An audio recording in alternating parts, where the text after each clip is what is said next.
بسم الله الرحمن الرحيم. الحمد لله اللهم صل على سيدنا محمد الفاتح لما أغلق والخاتم لما سبق ناصر الحق بالحق الهادي إلى صراطك المستقيم وعلى آله حق قدره العظيم.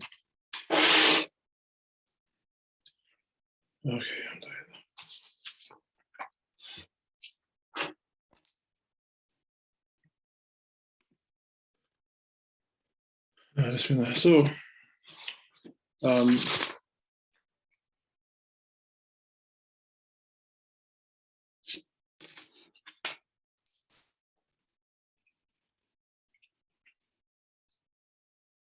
yeah, we're supposed to be speaking a little bit today about Hajj and Dhul Hijjah, and these are months, or a month. This is the 12th month of the Islamic calendar. It's the grand finale. Arafah is the grand. It is the apex of Hajj, the pilgrimage. The pilgrimage is sort of the apex of Islam, of the five pillars in many ways. So that would mean that Arafah is the sort of the apex of the Islamic experience. Really, the word Arafah is related to the word Arafah. So Arafah and then Arafah. One has a tam marbuta, one does not. Arafah, it's related to this idea of intimacy, intimate knowledge, familiarity, direct familiarity with something. And obviously, the ultimate object of intimacy is God. So, Arafah, man Araf Allah, whoever knows Allah.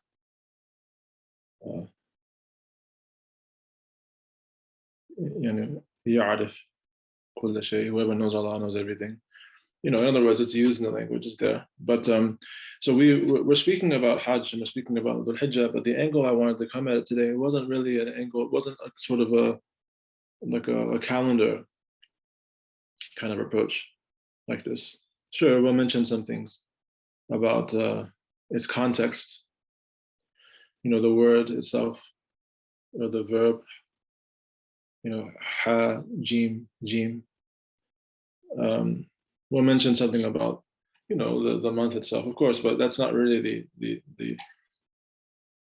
the object of our religious experience is not the rituals, nor the celebrations of the rituals, but obviously the object is God.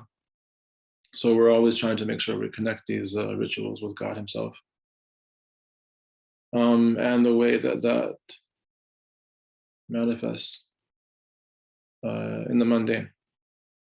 I remember one of my teachers said many, many years ago that one of the objects of the religious life is to give the mundane meaning, which is I think is fascinating. That you can give the mundane meaning, because isn't that what mundane means? It's this sort of limited, sublunar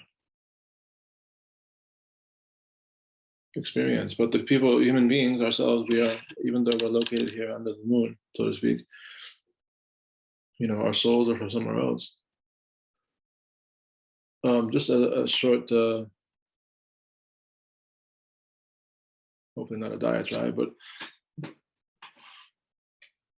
if you think about it, the need to convert the mundane life into something meaningful is quite an interesting and sort of reassuring task. Because if you think about it, those people who sort of nihilists, who kind of give the impression that life is meaningless, when they give you the reasons why life is meaningless, or when you hear people advocating a kind of senselessness and a meaninglessness, or sort of an absurdity to living altogether, when you hear their arguments about it, they're always quite compelling, I think, as long as you've taken God out of the picture. So if you've taken God out of the picture, if you've taken the one who gives meaning to all things out of the picture, then those things obviously will be meaningless. So to discuss God, or to discuss life in a meaningless way. Yeah, to discuss life in a meaningless fashion, I think, is the most honest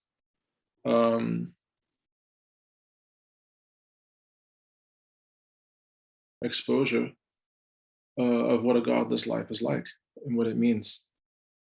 It is meaningless because God made the world for himself, meaning he made the world for himself to be known.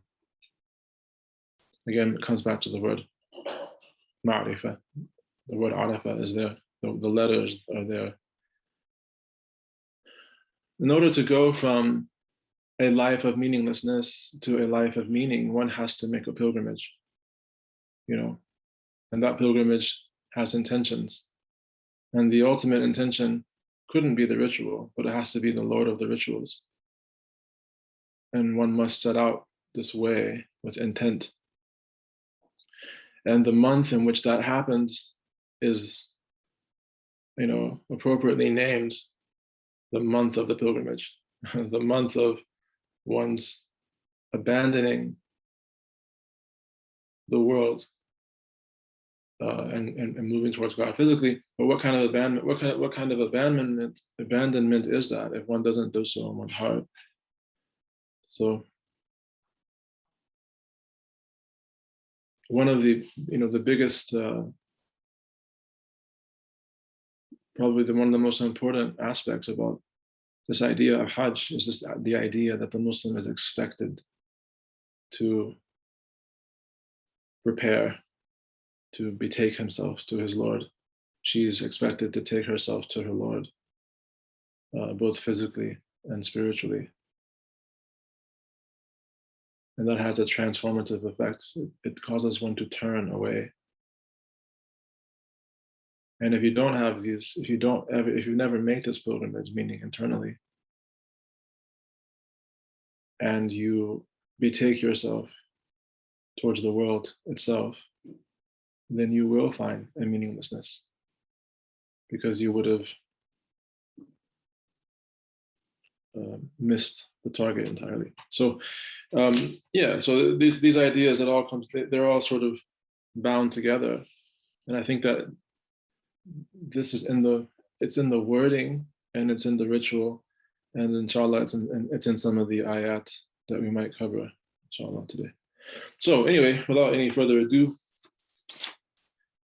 if you say in Arabic hajja, the verb, it just means like he repaired or betook himself to or towards something. So one takes themselves towards something, to betake oneself, to repair. It's a synonym in this sense with the word qasd. Qasada is he intended. Qasd, intention, aim or objective, right? So in this sense, Hajj means intention, to have an hajja ilayh. A person but a person that sort of does this, there's this sort of implication of when someone betakes themselves with this sort of intention, there's this sort of implication of a person or a place if one makes hajj towards a person, yes, it's like this as well, or a place in a devotional manner. That's what the word betaking means, with reverence and honor. Then that's kind of what hajj means. It also, in other words, he repaired or took himself often. The word hajj also indicates this idea of frequency, that it happens often. One is oft returning to something. He repaired or took himself often or frequently to or towards an object of this kind. What kind? An object of devotion, or to a person. And it happens frequently. So this is the word hajj. When the Arabs use it, oftentimes these are the shades of meaning. And what we're doing now is looking at in Arabic, just like in any other language, you have shades of meaning. But in Arabic, it's easier to see it because you can see the root letters and how they're used verbally and nominally and such, and in the idioms and phrases that the Arabs use to discuss their world. So Hajj hajja, when someone uses this verb, there's all these implications are there that someone betakes themselves, that there's this sort of intention that's involved. It's not haphazard. You don't just bump into something. You don't just, you're intentionally taking yourself somewhere, and you're doing it in a sort of devotional kind of way, and you're doing it frequently. That's all there. Another phrase, hajja fulanun fulanan. So so and so, continued long going repeatedly to visit to visit another person. So if you say in Arabic, hajja fulanun fulanan, this person used to visit this person all the time. That's what it implies. Or if you say hajja alayna fulanun, that so and so came to us. They came to see us. So you can use it with regard to objects, and you can use it with regard to people. But what is important is the idea of a special visit with special intentions, that one leaves what they're doing to go do so. Also, if you say in the common usage for the Muslim, hajja, he performed the pilgrimage to Mecca and Mount Arafat with all the rites and ceremonies prescribed to be observed at and between those two places, or he repaired to the house of God at Mecca and performed actions for that occasion by the law of the Quran and the Sunnah. It's pretty specifically religious terminology there. So in other words, what I'm saying is that the word existed in Arabic prior and exists outside of, and when used in a religious sense, it has this specific meaning. The idea is still there though, the idea of frequency, the idea of devotion. When people make more than one Hajj, for example, the idea of devotion or Umrah is the same. But it comes with in Islam, there are certain rites and ceremonies that go along with it in accordance with the Quran and in accordance with the Sunnah. But it's an idea that existed already in the language. But also, if you look at the letters, if you add ta marbuta on the end, and there's a bit of a vowel change. Hujja. Hujja is a proof. The word hujja means proof. That's interesting. It causes one to ask, well, what's the correlation between the idea of a person, taking off somewhere with devotion, and the idea of the word hujja, which means proof. Proof meaning, a mode of argument. For example, if you say a mode of argument or the like by which one overcomes a litigation, legal dispute or altercation. So you're using it as a way to get out of some kind of problem. It's your proof. One of the correlations you can make between these different ideas so far is that it's the idea of sort of betaking oneself. When you have left somewhere, left your life and left your normal routine to go do something, you are serious about it because you have to take a sacrifice. It's obviously difficult to do so. And what are you personally getting out of it? The Hajj, for example, nowadays is a vacation, but it used to be a mark of distinction that someone would walk across, Northern Africa or something to end up in Mecca, and they would receive the title of Hajj. Whereas nowadays it's just kind of a trip to the mall. But that's a commentary for a different day. But the idea is that hujjah is also there. It's related. This idea of it serving as a proof. Whatever one does related to actions like this, there's some kind of proof. And the Arabs might use the term huwa ahaj minhu. Like he wins arguments over this guy wins arguments over that guy. So they'll use it like this. Hajjahu. If you say that like that, he continued with him in or by an argument, a plea, an allegation, a proof, an evidence, or a testimony. So the idea, the word, now the letter combination with adding an aleph and adding the ta marbuta on the end and such, etc. It still takes this idea of proof And it's also this idea of a frequency, of continuity. He continued with him, or by or by an argument, a plea, an allegation, a proof. In other words, he kept coming with his proof until he won the argument. Hajjahu, hajjahu. So in the root letters, you get this idea of determination. You get this idea of going for it, and that you're leaving everything else behind, right? Like, I'm going for it. I'm going to win this argument. No holds barred. I'm like, so if we say hajjahu, and it causes one to stimulates the mind to think about the meanings of Hajj and the meanings of proof and the meaning of how these things come together. And incidentally, Dhul Hijjah is as I said before, is the month in which, if you listen to it, Dhul Hijjah sounds very close to Dhul Hujjah. It's only one vowel difference. Hijjah, obviously, it's the pilgrimage, but it's clear that there's a relationship between. It's the month of proof, right? Dhul Hijjah is the month of pilgrimage, but it's also the month of proof. If I imagine that even until the last day, as easy as those who facilitate Hajj have made it, I just figure Hajj is going to be difficult until the last day. It's got to be, at least for somebody, because it's a proof, and proofs are usually not easily won. Anyway, and the people who are often making pilgrimage, frequent performance of Hajj, are called Hajjaj. Hajjaj, and I just think that the letters, the frequency of the letters and the intensity of the letters, you can almost kind of like learn the language and learn the implication of this letter by just listening to how these letters, just listening to how they sound. Hajjahu, like that doesn't sound like it was an easy situation. He had to go for it and prove him wrong. Hajjahu, right? If you say Hajjaj, it sounds like someone he's about it. He's about that pilgrim life.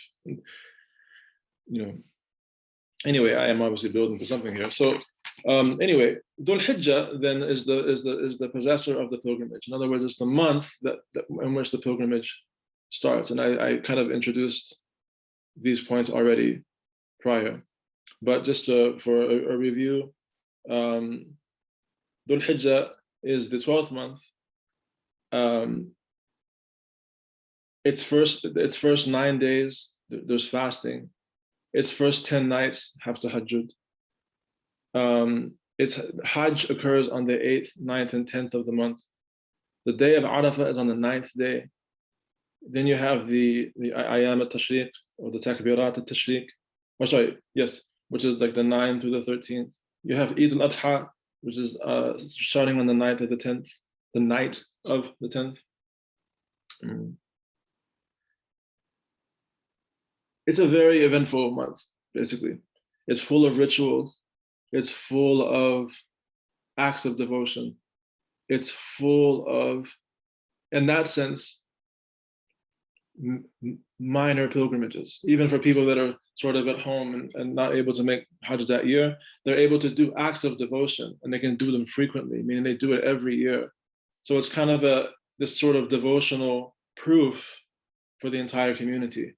Now, that being said, as a devotional proof for the entire community, as I said before, I'm not very interested in sort of mentioning the kind of the schedule and what one does and such, and I'll leave that for others. I'm more interested in terms of the meaning. As I said, one of the meanings of religious life is that it makes the mundane meaningful.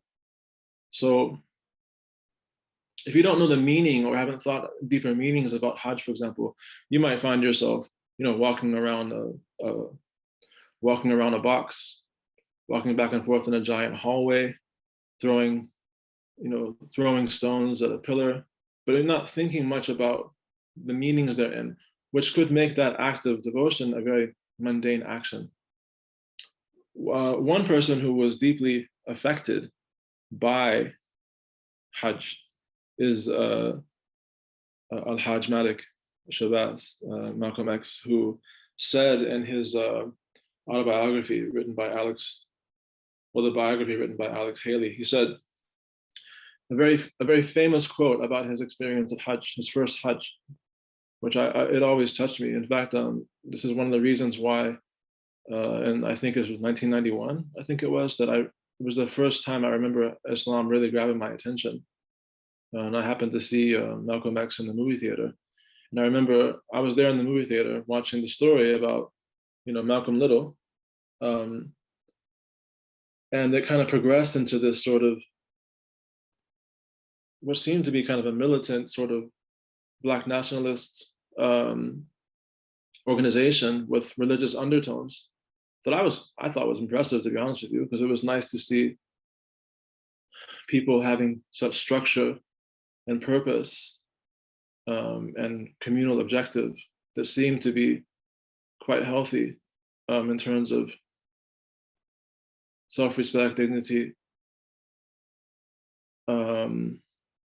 just bringing out the best in the people. It obviously had some weird stuff going on, which I noticed. But what really hit me was the scene when they walk when they go to the Kaaba, and then you're a 17-year-old kid or whatever you are, and then there's this giant Kaaba in front of you in the movie theater. It's like one of those, like you're just amazed by it. You don't understand what is so attractive about this giant box. And maybe it was the sense of uniformity, the sense of what looked like a uniformed intention amongst complete strangers from completely different places around the world, with completely different languages, with completely different histories, with completely different expectations and cultures, and completely different economic sort of backgrounds, completely different levels of education, and as I would find out later, sometimes very adverse religious ideas, all sort of as one body being devotional, like with a frequency. You're just going around and around, like you're supposed to go 7 times, but if you're supposed to go 7 times, but if everyone in the world is going 7 times, it doesn't stop. That Hajj is frequent. It's frequent, and as I read to you right now, it was a proof for Malcolm. He said that there were tens of thousands of pilgrims from all over the world. He's narrating his Hajj. He said that there were tens of thousands of pilgrims from all over the world, and they were of all colors, from blue-eyed blondes to black-skinned Africans. But we're all practicing the same ritual, displaying a spirit of unity and brotherhood that my experience in America had led me to believe could never exist between the white and non-white. I mean, just think about, this is the 1960s. He's talking from his world. In his world, all he has ever known is white supremacy and the response to white supremacy. And to be honest with you, there's not much that has changed. Everything is a response to a response to white supremacy at this point. It's not like, and everything that comes along with it. So for him to frame it this way, even, is a sign of how deeply embedded it is in his experience, that he was amazed to see that white and non-white could actually do anything together, and obviously the implication here, and that white supremacy not be the order of the day, but something metaphysical, something beyond the reaches of the human presence. In other words, what he's saying is, as far as he was concerned, that was the most fascinating and amazing thing he'd ever seen, because he felt like that was a proof of the power of God, that you could take what he considered to be opposites, which would be white and non-white. I mean, is that an opposite? But subhanAllah, yes. Should it be? Absolutely not. But is it? Yes. And to this day, it still is. And just make it that people who are supposed to be in a place of, lord and slave position to each other. That's what white supremacy has done to the world. In all of its, manifestations and exaggerations and subtleties. This idea that, there's this hierarchy of importance and hierarchy of position These guys are all literally doing the exact same ritual, the exact same motion, as if they were the same person. And he said, I just didn't think that could ever happen. Then he said, America needs to understand Islam because this is the one religion that erases from its society the race problem. America needs to understand Islam because this is the one religion that erases from its society the race problem. Wait, this is Malcolm, who is, up to this point, has sworn off any kind of relationship with anyone that is not from his own race, because for him, the only one that can help Black people is Black people. And to be honest with you, I don't see that that's very far from the truth when you take God out of the picture. But what he's saying is that I have seen something. I have seen an intervention here, a proof. I have seen an intervention here that is beyond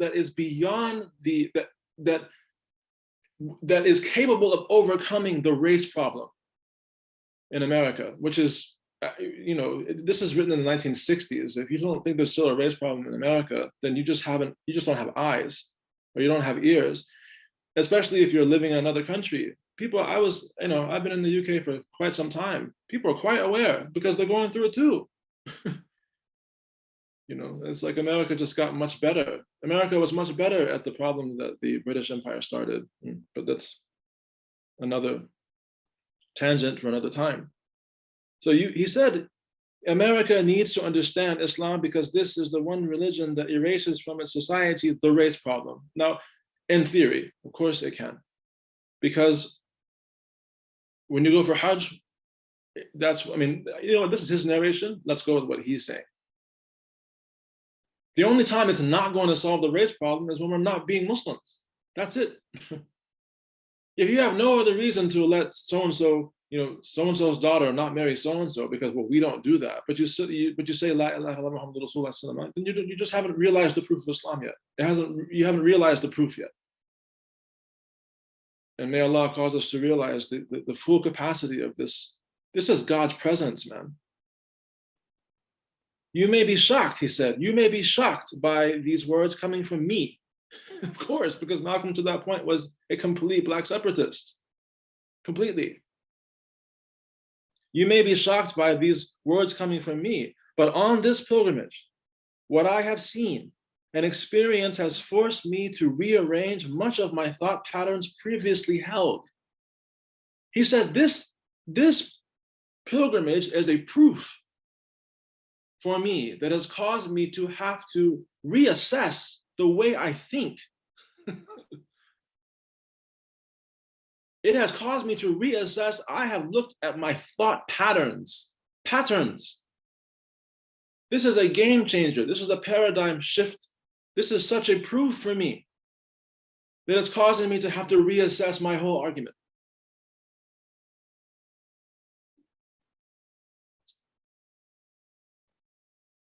And I don't, personally, in my personal life, obviously I was a kid. I don't really know. It was Hollywood. I'm not really sure.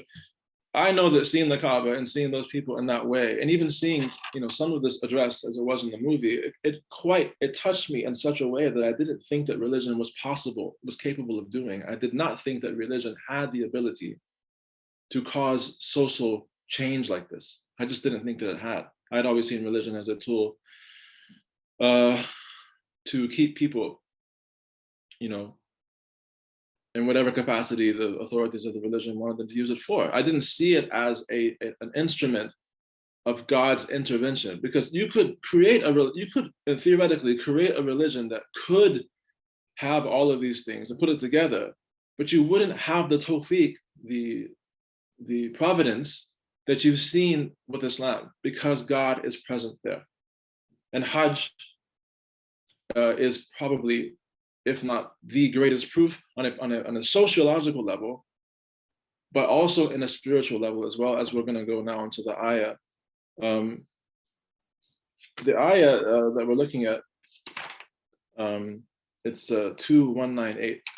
The meaning of it is that there is no blame upon you for seeking bounty from your Lord, But when you depart from Arafah, remember Allah at Al-Mashhad al-Haram, and remember Him as He guided uh, uh, you, for indeed you were before that among those who were astray.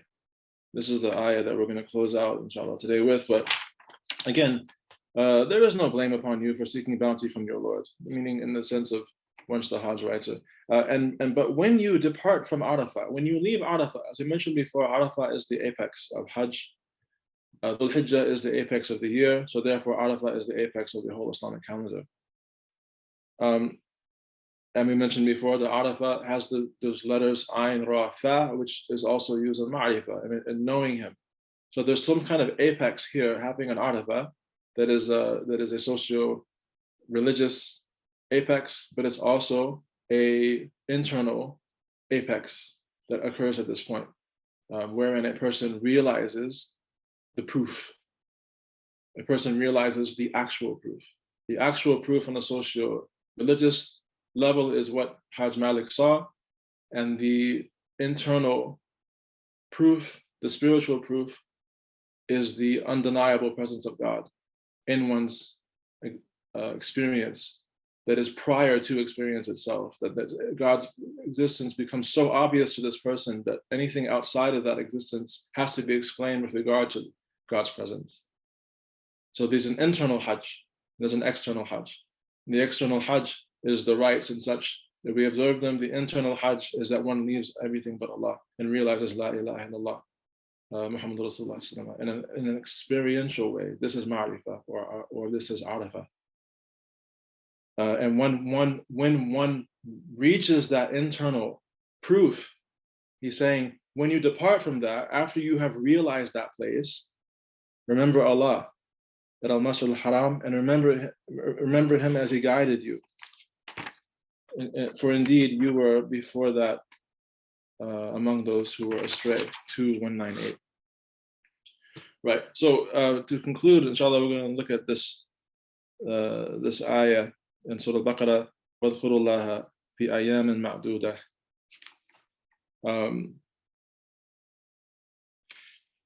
And remember, this is coming from from the tafsir of Shaykh Ibrahim Yas. May Allah have mercy on him. And he mentioned about this as we're closing. وَاذْكُرُوا اللَّهَ بِالتَّكْبِيرِ عِنْدَ الرَّمْيِ الْجَمَرَاتِ. And remember Allah subhanahu wa ta'ala by saying Allahu Akbar when you're throwing the stones. So at the end, in the sort of the finality of Hajj, you're at a place where you're throwing the stones at the shaitan physically.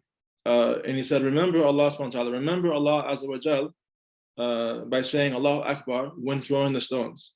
Fi ayyamin ma'dudat, and days that are numbered, the numbered days. These are the ayyam at-tashriq, athalatha, the 3 days of tashriq.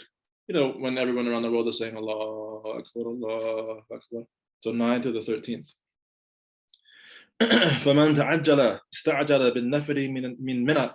Whoever leaves Mina early, fi yawmayni, on the second day, ayyam at-tashriq, ba'd al-ramy, after his throwing his stones, فَلَا إِثْمَ عَلَيْهِ. There's no sin upon him for his expediting.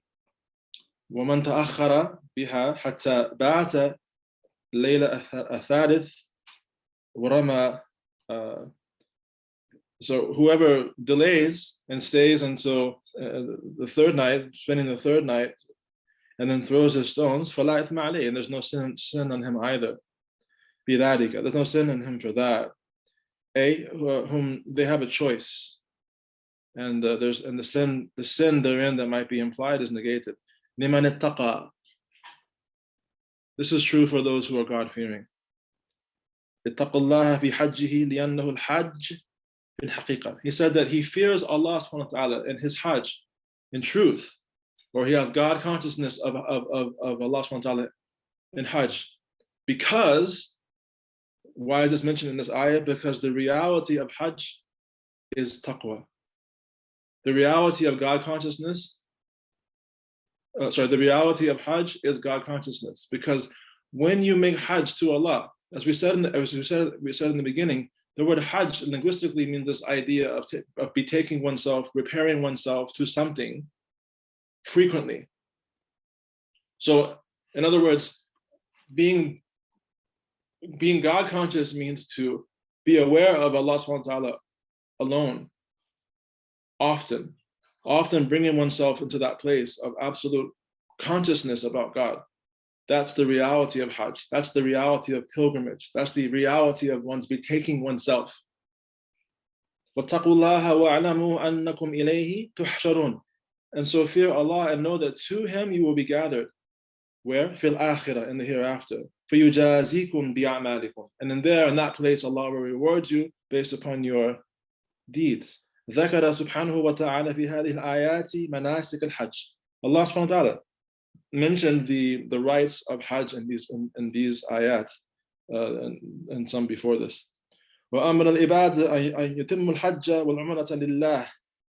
And He commanded the slaves to complete the pilgrimage and the larger pilgrimage and the lesser pilgrimage, or the greater pilgrimage and the lesser pilgrimage, for Allah's sake. Lillah. Min duni riya, without ostentation. Wala sum'a. You don't want people to go around saying what you did either. You're not seeking clout by making Hajj. لأن الحج أكثر إبادات رياءً. He said the reason why Allah stressed this here is because Hajj is that act of worship for which people have a tendency to show off regarding it. I said that kind of strangely. People have a tendency to show off when it comes to their Hajj. So Allah had to basically, remind them and to fear Allah when it comes to وَاتَّقُوا اللَّهَ وَاعْلَمَ أَنَّكُمْ إِلَيْهِ تُحْشَرُونَ. That the fearing of Allah at this particular point also applies to fear Allah when it comes to the Hajj that you made, because this tends to be a site of ostentation amongst people. And then he says after that, فَلَا تَجِدُوا حَاجًّا يُعْرَضُ لَهُ الْخَبَرٌ إِلَّا وَذَكَرَ خَبَرًا فِي الْحِجَازِ أَيْ جَثَلَانِ بِحُجِّهِ. So he said that, he said that like basically Hajjis are a problem, because these people, they go out for Hajj and they do Hajj and stuff like that, and then they come back. Anytime anyone mentions anything, they gotta start talking about Hijaz and how they went for Hajj. They have to stump or one up.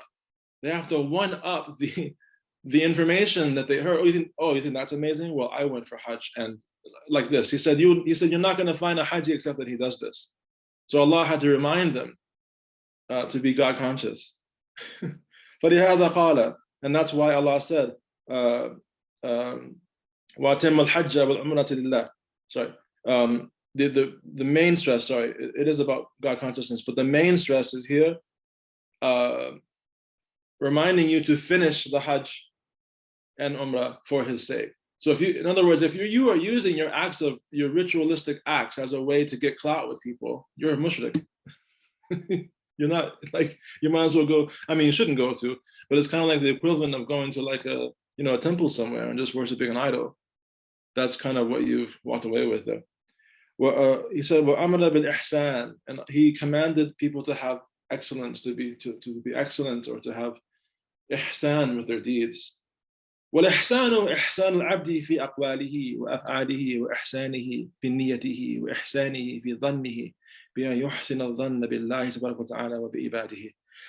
He's defining now what excellence is. What is spiritual excellence? That's what we're being called to when it comes to the Hajj and all other actions. So what is it?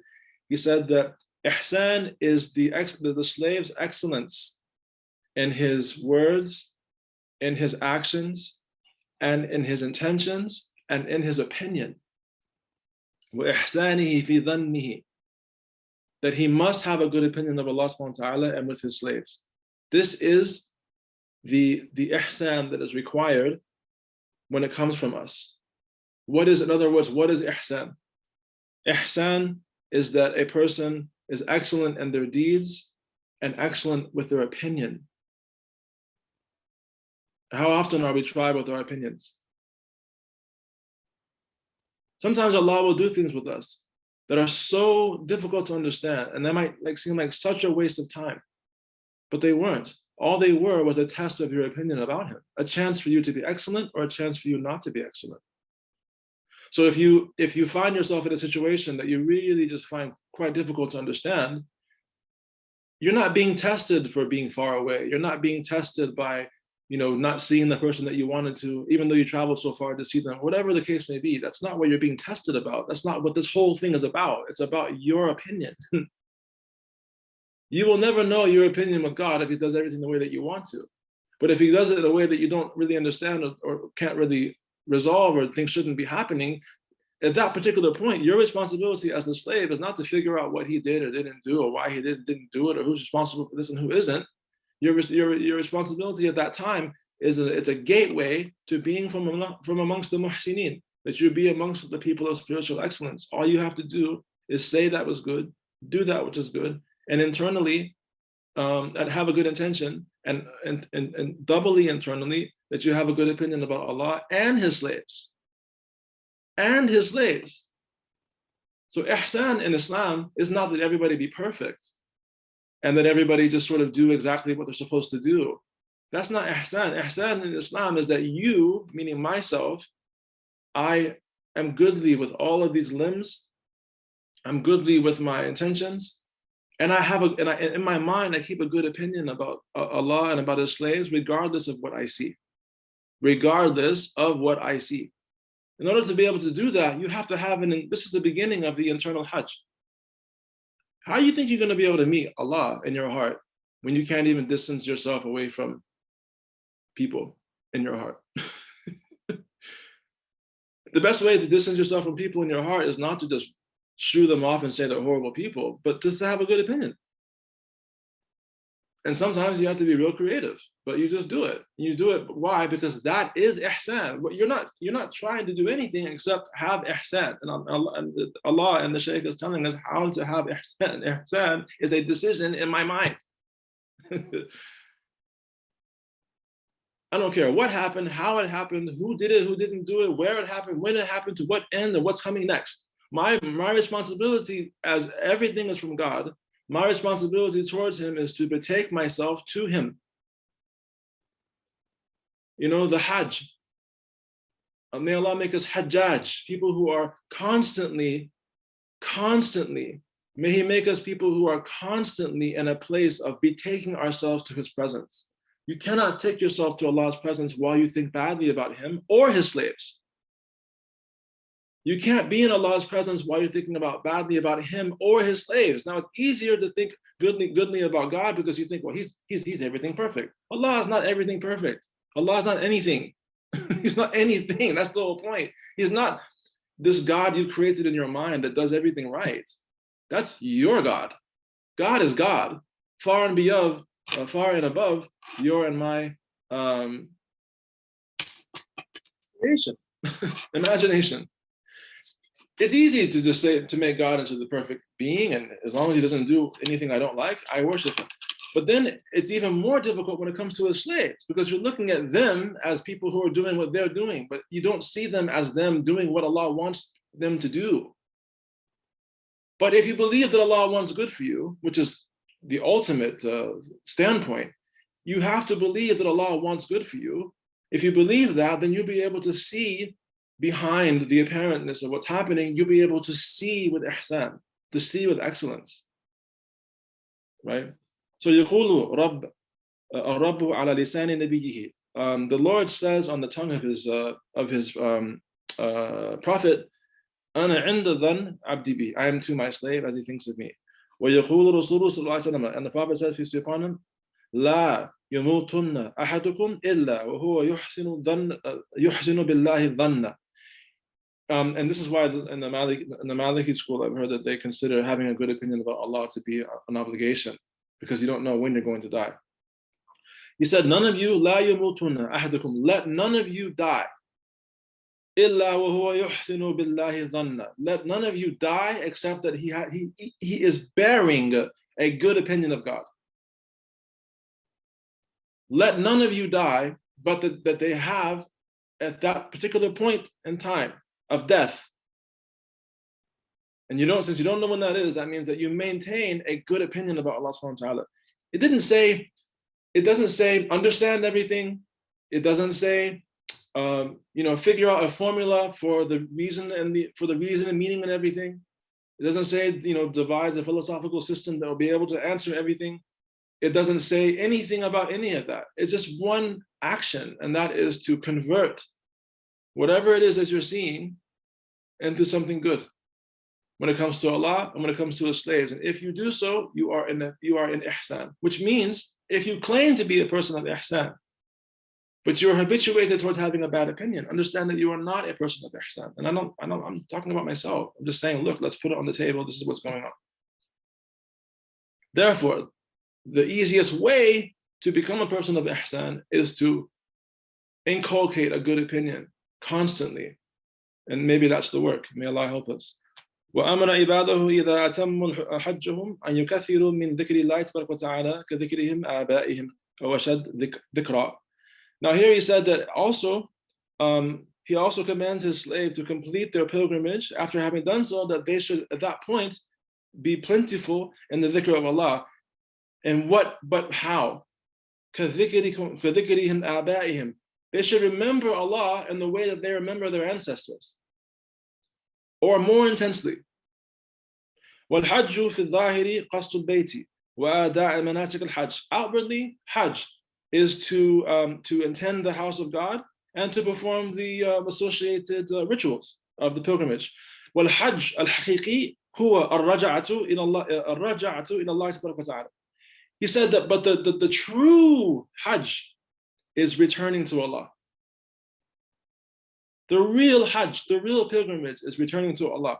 فمن قضى ذلك الحج حتى وصل إلى الحضرة فيكثر من ذكر الله تبارك وتعالى لا يهمه إلا الله حتى يذوق ذكر الله تبارك وتعالى فلهذا خاطب العارفين. I'll continue at this point.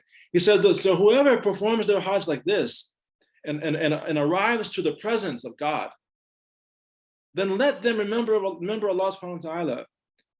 Nothing, he won't be worried or he won't be concerned about anything but Allah حتى يذوق ذكر الله, until he tastes the dhikr of Allah. The dhikr of Allah will, like Allah's presence, His mention will literally be on his tongue. He will taste it. فلهذا خاطب العارفين. For this reason, he addressed the knowers of God. Remember, I used the word arafa before. Arafa, the arifin, the knower of God. Arafah, the sort of the hill of Arafah, and everything that we talked about. فإذا قضيتم مناسككم. Once you have completed your rites, بالحج الحقيقي. Once you have completed your rites with the real Hajj, فاذكروا الله كذكركم آبائكم. Remember Allah as you remember your fathers, i.e., your ancestors. He said, وَالْوَلَدُ فِي طُفُولَتِهِ يَذْكُرُ أَبَاهُ. He said the child remembers their father in their infancy, when they're children. They remember their father. فِي كُلِّ حَاجَّةٍ. In every need. In every need. أُرِدَتْ لَهُ. Everything that comes, everything that he needs, all the needs presented to him, everything that he needs to endure, what does he do? He remembers his father with regard to that thing. Father, help me. Father, help me. Father, help me. وَفِي رُجُولَتِهِ يَفْتَخِرُ بِذِكْرِ أَبِيهِ. And in his manhood, or in other words, upon maturity, he takes glory in the mention of his fathers. You know, my father was this and my father was that. افتخارا وافتقارا بل أشد من ذلك. Oh, sorry. فكما أن العبد يذكر أباه في الحالتين. So just as the slave remembers his father in both situations, which is that being as a child and as a mature man or woman, people remember their fathers. I mean, ancestry, you know, your family ties, that's probably the most serious thing that you have. Because no matter what happens to you in the world, if things are right, you always return to your family. So family ties are serious. So when Allah tells you to remember Him like you remember, or more so than your family, that means that the sort of, you know, terrestrial links that you have, yes, these are important, and yes, they are there, but you have a spiritual link that came before that, so it is more of a right that you remember Allah in your heart and in your spirit, taking a cue from how you remember your family in your body, because your body comes from your family. But your soul is forever, your body is not. And your terrestrial links are not. When someone leaves this world as a Muslim, they're joining their family of Muslims in the hereafter. When someone leaves this world and they leave this world and they're Muslim, and their family members are not Muslim, they're not joining their family on the other side. They're joining their Muslim family on the other side. So these ties are deep. And they're more natural to us. We should realize they are more natural to us than our own family ties, because my body is coming to an end. My worldly life is coming to an end. The history will come to an end. My history will be history. My life will be history. The last breath I take, my life is now history. It is over. It's no longer happening in time. It's done. And then when they bury me, the people who bury me, they're the ones who will remember me in the graveyard.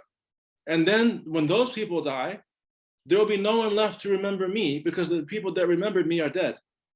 So then within 2 generations, I'm no longer on people, I'm not even a thought. But yet I find myself remembering my father, and I find myself remembering my father's fathers. Why is that? It's because of the DNA, the link that is there, that calls out to return to where it came from. But what about the spiritual DNA? And it's not like that, but in the sense, what about the spiritual link? Obviously, the spiritual link is infinitely further reaching, infinitely more important, and should be that much more natural to us, that we call on Allah, from whom which we came. So the Hajj and Dhul Hijjah and Eid, which is coming up now, the word Eid comes from the same word for return, Aada, Ya'udu. It's to return. So you're celebrating Eid because you're celebrating the return. You returned. Did you return because you went up, you did the rites and you went up the thing, Arafah, and you threw the stones? Yeah, no, in a way, but the true return, the true Hajj, as he said, is that you have, for Allah's sake and Allah's sake alone, you have turned yourself entirely to Him and have found Him there. So once a person has done that and realized the reality of Hajj, then let them remember Him afterwards. In other words, you've realized His presence. You might call this annihilation if you want to. But you have to continue on after that. And if you continue on after that, then you should still continue to remember Allah in a way that is actually more intense than how you remember your family.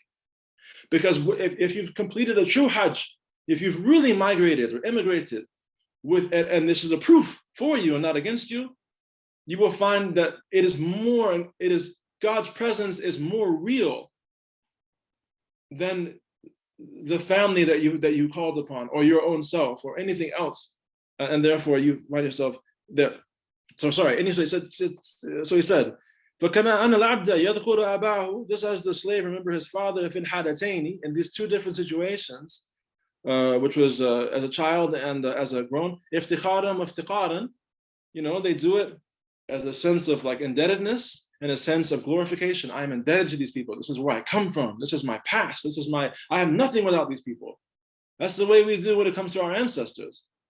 But funny how we miss it when it comes to God. فَالْعَارِفُ بِاللَّهِ يَذْكُرُ رَبَّهُ افتخارا وافتقارا. He said, but the knower of Allah, the one who has the proof, and the one who is the proof about the presence of God, the one through whom other people congregate around, and communities are, divisions are what was formerly dividing people is no longer there. People of different races, different religions, different economics, different nationalities, everything. They find unity around this proof, meaning the Arif Billah, the one who knows Him. Because he said, have a good opinion about Allah and His slaves. Even this individual is like a proof. If Arafah is supposed to happen on a hill, and that's where we go to finish the rites, and where we're supposed to meet God and make dua, and that's just a hill, what about a human being who knows Him, who is Arafah itself, that we don't find any benefit or mentioning or being around these kinds of people? Well, the reason why we don't is because we think that everyone's the same and no one could possibly be better than me. And that's a different story for a different day. فَالْعَارِفُ بِاللَّهِ, the knower of Allah subhanahu wa ta'ala. فَالْعَارِفُ بِاللَّهِ يَذْكُرُ رَبَّهُ افتخارا وافتقارا. He remembers Allah subhanahu wa ta'ala in the same way that these people remember their families, in glory and in the sense of of devotional need. I need, I'm impoverished to him. What would I be? Bal ashad min dhalik. He said, rather, he remembers him even more intensely. Subhanahu wa ta'ala. فَإِنَّ الْوَلَدَ رُبَّمَا اسْتَغْنَى عَنْ أَبِيهِ. It's possible that a kid will at some point no longer need their father. بِوَلِيٍّ غَيْرُهُ. Maybe he won't need them because he'll have some other person a caretaker to look after him. Maybe a child doesn't need their parents because someone else is doing it now. وَالْعَارِفُ لَا يَجِدُ غِنَى عَنِ اللَّهِ. But the arif never finds anyone sufficing over God for him. Tabarak wa ta'ala. وَلَا يَرَى غَيْرُهُ. And he doesn't see anyone but him. وَلِهَذَا حَظَّ عَلَى الْإِكْثَارِ مِنْ ذِكْرِ اللَّهِ بَعْدَ الْوُصُولِ إِلَى حَضْرَةِ اللَّهِ تَبَارَكَ وَتَعَالَى. And for this reason, because once someone has attained the proof, once someone has the hujjah in Dhil Hijjah, by performing the Hajj, in reality, they have realized his presence. They have attained true taqwa. True God consciousness is that you're not conscious of anything but God. It just seems obvious. For this reason, a person who has attained to that proof, he said, let them. He's advising them to the dhikr of Allah subhanahu wa ta'ala after having arrived to his presence. فَمِنَ النَّاسِ مَنْ غَرَضَهُ الدُّنْيَا فَقَطْ. There are some people, all they want is the world. وَمِنْهُمْ مَنْ يُرِيدُ الدُّنْيَا وَالْآخِرَةِ. And there are those who want the world and the hereafter.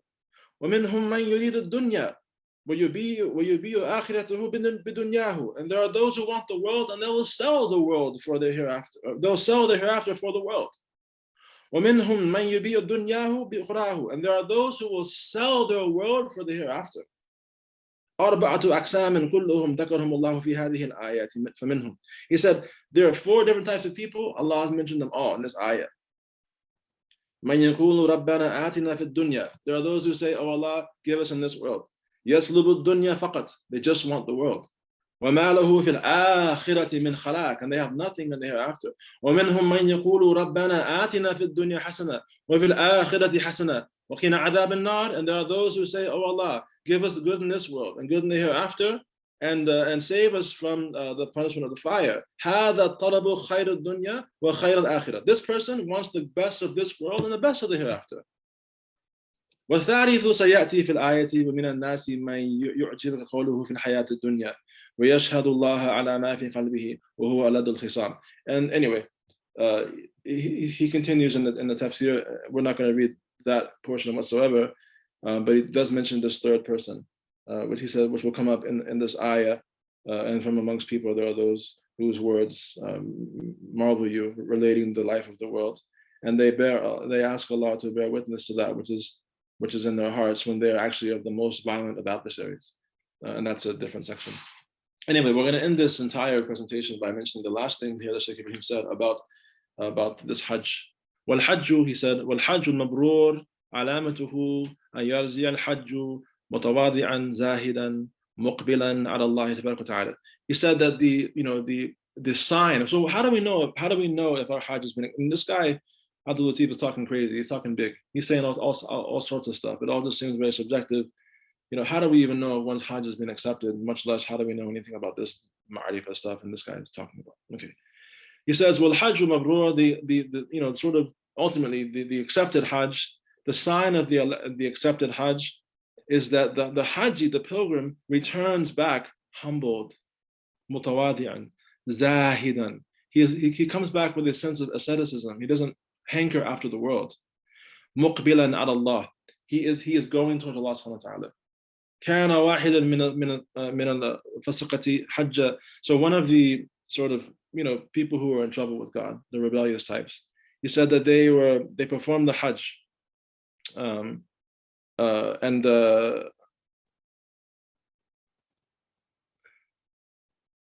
ورجع ودعته نفسه. So he came back and he came back from that Hajj and he found that his lower self was calling him to do sinful things. ودعته نفسه يوما إلى ما كان يرتقب من المعاصي فسمع من سره. So he heard himself calling himself towards evil after having performed the Hajj, but then he heard his secret I'm saying it's secret. فَسَمِعَ مِنْ سِرِّهِ. He heard from his secret. He heard something deep down inside of him say, تَفْعَلُ هَذَا وَأَنْتَ حَجٌّ فَانْزَجِرُ عَنْ ذَلِكَ فَهَذَا عَلَامَةُ الْحَجِّ الْمَبْرُورِ. He said, you're going to do this while you're a Haji? He's like, basically, quit that life, man. In other words, the Hajj was a proof. The Hajj was a proof. It was a proof about God's presence. God showed himself, and his presence was such that the person was shamed. I'm ashamed to openly disobey Allah subhanahu wa ta'ala. So the Hajj was a proof of him. In other words, it is the proof of the person that does it because they break away and they have this intention, they just want God. And it's the proof of God because he shows himself. And the manner in which the person comes away from this Hajj. And the proof of this tawfiq, the proof of this providence having happened, that a person goes away and makes Hajj and performs it in the best of manners, and hopefully even walks away from it being a knower of Allah subhanahu wa ta'ala. Or a person doesn't do the actual pilgrimage, but they're on a spiritual path and they're headed towards him. Is that when the moment of Arafah comes, when the moment of when the proof descends, the proof of God's presence descends, when the apex, the zenith of this happens, the proof for this individual is of being accepted by Allah subhanahu wa ta'ala, or being acceptable to Allah subhanahu wa ta'ala, or however you want to put it, is that they walk away from that a slave of God. So the proof of someone being a true arif billah, the truth of someone actually knowing him, is not in their boasting about their knowledge, but it's in their humility, it's in their asceticism, it's in the way that they're constantly faced towards Allah. And if you find that person, wallahi, that person is a proof. That person is a proof of God on this planet. And that's, what a blessed month, what blessed days, what a blessed transaction that we have with Allah subhanahu wa ta'ala. May Allah reward and bless Al-Hajj Malik Shabazz. It kind of brings me to tears to think about just subhanAllah. And may Allah's proof continue to manifest in this community. May this proof continue to manifest in the members of the community, and may Allah continue to show himself to us until the last day. And may his signs become clearer and clearer to people, no matter how much they try to blow out the light of Islam. May it backfire. May the places that are trying to disprove Islam become the places that are the largest proofs for it. Its reality, the reality of Allah's presence. It's only right, to the extent that you would try to blow something out, may it illuminate everything around you, and so that you can see the proof of Allah's presence, that even He created you, and even He has the power to convert you. Jazakallah khair. Wa sallallahu wa sallam ala sayyidina Muhammad wa ala alihi wa sahbihi wa sallam. Subhana rabbika rabbil izzati amma yasifun. Wa salamun ala al-mursalin. Walhamdulillahi rabbil alamin. Jazakallah khair. Assalamu alaikum wa rahmatullahi wa barakatuh.